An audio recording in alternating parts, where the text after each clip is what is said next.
On Rye, Chapter 50. Everybody had gym period at the same time. Baldy's locker was about 4 or 5 down from mine in the same row.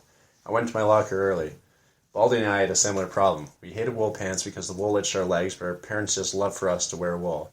I had solved the problem for Baldy and myself by letting him in on a secret. All you had to do was wear your pajamas underneath the wool pants. I opened my locker and undressed. I got my pants and pajamas off, and then I took the pajamas and hid them on top of the locker.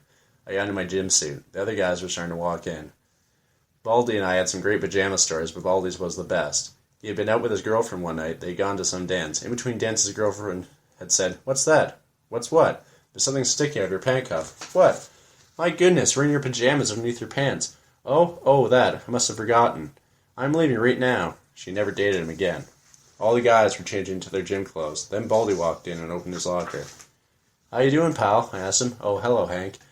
I've got a 7 a.m. English class. It really starts the day out right. Only they ought to call it Music Appreciation 1. "Oh, yeah, Hamilton. I've heard of him. He.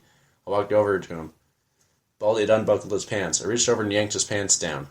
Underneath were green striped pajamas. He tried to yank his pants back up, but I was too strong for him. "Hey, fellas, look! Jesus Christ, here's a guy who wears his pajamas to school." Baldy was struggling. His face was florid. A couple of guys walked over and looked. Then I did the worst. I yanked his pajamas down. "Hey, looky here, the poor fucker's not like bald, but he doesn't hardly have a cock.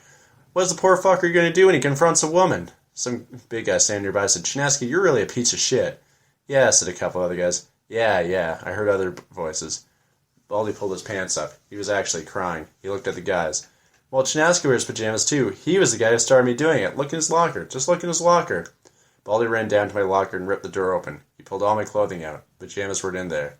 He's hidden them somewhere." I left my clothes on the floor and walked out in the field for roll call. I stood in the second row. I did a couple of deep knee bends. I noticed another big guy behind me. I'd heard his name around. Sholem Sadowski. Chinaski said, "You're a piece of shit. Don't mess with me, man. I've got an edgy nature." "Well, I'm messing with you. Don't push you too far, fat boy." "You got a place between the biology building and the tennis courts?" "I've seen it. I'll meet you there after gym." "Okay," I said. I didn't show up. After gym, I cut the rest of my classes and took the streetcars down to Pershing Square. Sat on a bench and waited for some action.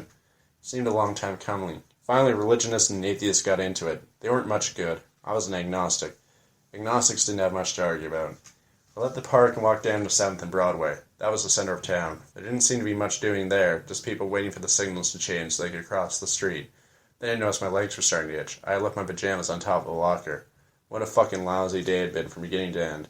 I hopped a W streetcar and sat in the back as it rolled along carrying me back toward my home.